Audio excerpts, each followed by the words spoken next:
जय हिंद। स्वागत है आपका एक और नई वीडियो में। आज जिस शख्सियत के बारे में हम चर्चा करने के लिए जा रहे हैं वो है marshal of Indian air force Arjan Singh. Yes, इनका नाम आपने जरूर सुना होगा।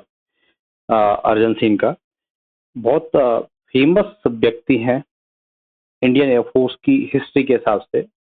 15 अप्रैल को इनका जन्मदिन होता है। 15 अप्रैल को ऑल ओवर इंडिया सेलिब्रेशंस हुए इनके बर्थडे को लेके। उसी सीरीज में आप मान लीजिए कि मैं इसका एक वीडियो लेके आने वाला हूँ। तो चर्चा करेंगे आज इनके बारे में, इनके अचीवमेंट्स के बारे में। सबसे पहले जान लीजिए कि marshal of the Indian force ये पहले व्यक्ति हैं, अभी तक कोई भी MIEF इंडियन एयरफोर्स में नहीं बन पाया। ठीक है, तो जो ऑनर, जो ओहदा इनके पास में है वो अब तक एयरफोर्स में किसी दूसरे व्यक्ति के पास में नहीं रहा है।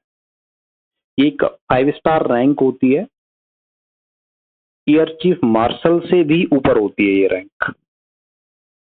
तो अगर आप आर्मी के साथ में कंपेयर करेंगे तो फील्ड मार्शल का पोस्ट है, जो 2 फील्ड मार्शल आर्मी में हुए हैं उन्हीं के इक्विवेलेंट इनकी रैंक है जो एयरफोर्स में है।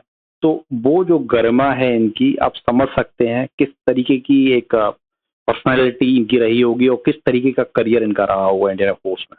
ठीक है, तो largest rank in Indian air force, obviously highest बोलूंगा मैं इसको, सबसे बड़ी रैंक है इनकी। मार्शल, फील्ड मार्शल के इक्विवेलेंट आर्मी में केवल एक बार ये रैंक दी गई है अभी इंडियन एयरफोर्स की हिस्ट्री में। किसी व्यक्ति को मार्शल ऑफ इंडियन एयरफोर्स बनाया गया है, वो ये है।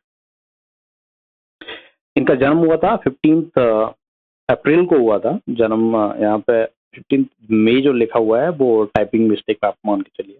15 अप्रैल 1919 को लायलपुर, अभी जो पाकिस्तान में है, वहां पे हुआ था। जन्म के बाद में 1939 में इन्होंने क्रेनवेल एक कॉलेज हुआ करता था इंग्लैंड में, वहां पर उसे ज्वाइन किया। एयरफोर्स में इन्होंने सिलेक्शन लिया एंड उसके बाद में इनके वेरियस रोल रहे रॉयल इंडियन एयरफोर्स। पहले इंडियन एयरफोर्स को रॉयल इंडियन एयरफोर्स बोला जाता था, तो उसमें इन्होंने सर्व किया। ड्यूरिंग वर्ल्ड वॉर 2 बहुत बड़ी एक लंबी लड़ाई इन्होंने लड़ी। बर्मा कैंपेन में इनको डिस्टिंग्विश्ड फ्लाइंग क्रॉस DSC दिया गया, जो कि एक highest, one sort of highest honour था उस टाइम पे अंग्रेजों के द्वारा किसी इंडियन को दिया जाना। तो चैंपियन ये शुरू से ही रहे हैं। Okay, commanding leadership in war 1965 में ये चीफ ऑफ एयर स्टाफ थे। हमारे इंडिया में CS थे, हाईएस्ट पोस्ट थी इनके पास में। जैसे आज के टाइम पे जो अपना AP सिंह है, chief of air staff CS हैं। ठीक है, तो ये थे उस टाइम 1965 में। तो उन्होंने मतलब जो एयर सपोर्ट थी उसको लेके काफी अच्छे डिसीजंस लिए 1965 के वॉर में, और तभी इंडिया विजयी भी हो पाया। तो फ्रंट पे जाके लड़ाई करने में और जीतने में, अच्छी लीडरशिप दिखा के उसको जीतने में इनका एक महारत हासिल था, आप बोल सकते हो। डरते नहीं थे, शुरुआती दिनों से लेके एयर चीफ मार्शल तक जब तक रहे ये फ्रंट में ही इन्होंने कमांड किया।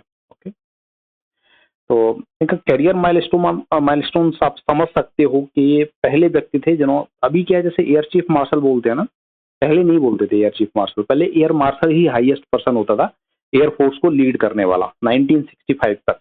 तो ये पहले व्यक्ति थे दिसंबर 1965 में जिनको एयर चीफ मार्शल के रैंक दिया गया। उसके बाद में इनको डिस्टिंग्विश्ड फ्लाइंग क्रॉस 1944 में मिला।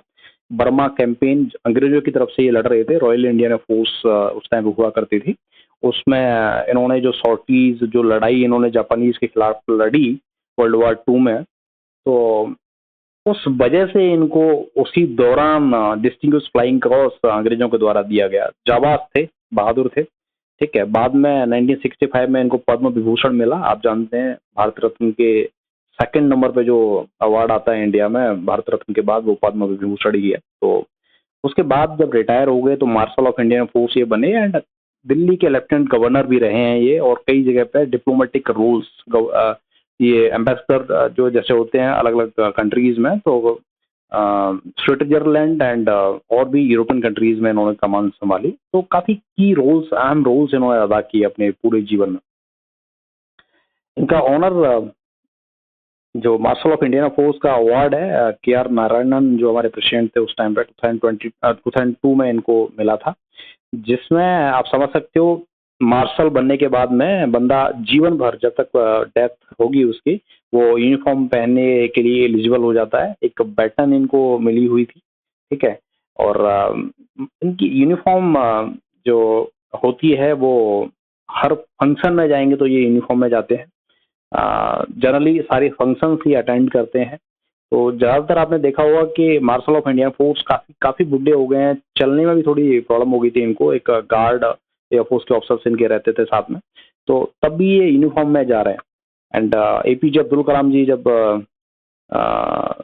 शायद एपीजे अब्दुल कलाम जी हैं जो मुझे ध्यान आ रहा है, उनकी जो डेथ हुई थी उस टाइम पर ये श्रद्धांजलि देने के लिए गए थे मार्शल ऑफ इंडिया फोर्स। तो किस तरीके से लड़खड़ाते हुए कदमों से जा रहे हैं और इन्होंने सलूट किया, तो वो जो एक वीडियो एक क्लिपिंग है इंटरनेट पे आप देख सकते हैं, काफी काफी मतलब रोमांचित करने वाली है। बहादुरी का प्रतीक इनको बताने वाली है, आप देख सकते हैं, ठीक है। तो इस तरीके से एक मार्शल ऑफ इंडिया फोर्स ने फंक्शन किया all over the years of his life. Okay, तो 50 प्लस इयर्स का इनका मिलिट्री का एक्सपीरियंस था, लीडरशिप रोल्स में रहे, ठीक है। रॉयल इंडियन फोर्स एयरक्राफ्ट इन्होंने एयरफोर्स में इन्होंने एयरक्राफ्ट फ्लाई किया and he was the first Indian to fly an aircraft on Red Fort, okay, above Red Fort during fly past in 1947। तो ये भी एक ऑनर इनके नाम पे है। और इनकी डेथ अनफॉर्चुनेटली 16 सितंबर 2017 को हो गई। तो तकरीबन 98 ईयर्स की इनकी जिंदगी रही और उस जीवन में इन्होंने मतलब हर जगह चैलेंजेस को एक्सेप्ट किया और चेंजेस लाए, लीडरशिप को उस तरीके से कमान को संभाला कि इंडिया को जो कई बोल सकते हो डिसाइसिव विक्ट्री इन्होंने दिलाई अपने अच्छे सूझबूझ लीडरशिप फॉलो करते हुए। तो काफी अहम रोल है इनका इंडिया की हिस्ट्री में और इंडियन एयरफोर्स कभी भूल नहीं सकती इनके योगदान को। तो इस तरीके से एक महान आइकॉनिक व्यक्ति थे। ओके, इंडियन एयरफोर्स की हिस्ट्री इनसे शुरू होती है, आप सोच सकते हो, क्योंकि रॉयल इंडियन एयरफोर्स में इन्होंने सर्व किया, उसके बाद इंडियन एयरफोर्स में इन्होंने सर्व किया। हाईएस्ट ऑनर इनको मिला है इंडियन एयरफोर्स में एंड इनकी बहादुरी के किस्से सुनाए जाते हैं आज के टाइम पर। तो he was such a great magnificent majestic personality who has ever born in this India in Indian Air Force। तो ऐसे ही नहीं, जिंदगी में जब ये एयरफोर्स में थे तभी भी इन्होंने बहादुरी से अपनी कमान को संभाला। उसके बाद में भी जो अपना पॉलिटिकल करियर है एक तरीके से बोल सकता हूँ मैं, क्योंकि एम्बेसडर रहे एंड लेफ्टिनेंट गवर्नर रहे दिल्ली के, तभी भी इन्होंने अच्छे डिसीजंस लिए, देश हित में डिसीजंस लिए। तो जीवन भर ये एक योद्धा थे मेरे हिसाब से, नॉट ओनली कि जिस टाइम पे इन्होंने सर्व किया मिलिट्री में, ठीक है। तो ये सब कुछ था इनके बारे में, मार्शल ऑफ इंडिया फोर्स के बारे में। आई थिंक जो ओवरव्यू है वो आपको मिला होगा इनकी जीवन की शैली के बारे में and definitely he must be N inspiring person for all of us. तो ये सब इनके बारे में मैं समाप्त करता हूँ।